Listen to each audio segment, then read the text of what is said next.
Wow, wow, 'di ba? So paano nangyari na sa ganitong karangyang estado ng buhay niya, buhay nilang mag-asawa, ay nanggaling pala sila kapwa ng kanyang asawa sa hirap. Ngayon, she's on top of the world. Ito ay istorya ng inspirasyon para sa ating lahat. Ang formula ng asenso at tagumpay, Sara Diskaya is in the house!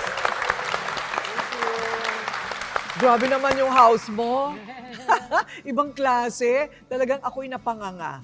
Nung napasok ako dito, meron palang ganitong espasyo sa Pasig. Nakita niyo naman, bahagi ng kanyang opisina, bahagi ng kanyang bahay. Dito naman tayo sa kanyang buhay.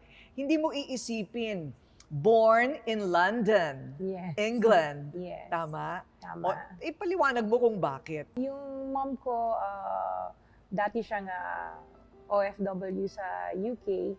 And then kinuha niya yung dad ko doon. Yun, kaya kami doon pinanganak. Ayun. Sister Ilan kayo ko. magkakapatid? Nung time na yun, dalawa kami. So, Okay. nung umuwi na kami sa Philippines, naging tatlo na kami. Ayun. Tapos, ang trabaho ni nanay at ni tatay, hindi karangyaan, di ba? Hindi po. Oo. My mom was, nung dumating siya doon, chambermaid siya sa hotel. So, naglilinis siya ng mga rooms. And then yung dad ko, isang waiter sa wow. hotel din. Yes. Ang galing. Doon din sa hotel na yon. Magkahiwalay sila ng hotel. Pero doon parehong parang hotel and restaurant ang kanilang Yes.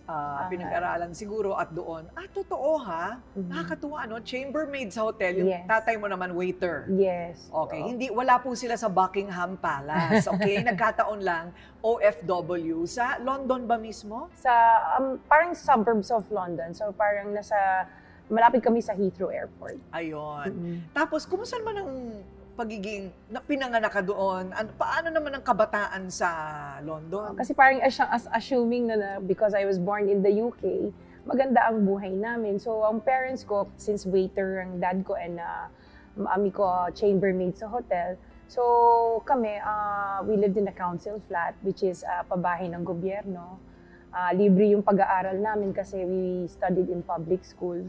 Maganda din, Ang Yes. provision sa ibang bansa kasi ganun din. Well, dito din naman sa atin, public school ay libre. Yes. Pero yung pabahay, iba yun. Yes, pabahay ng gobyerno. Sister ko kasi ganun din na nangyari, nagtira siya sa UK and then pumunta siya doon pregnant.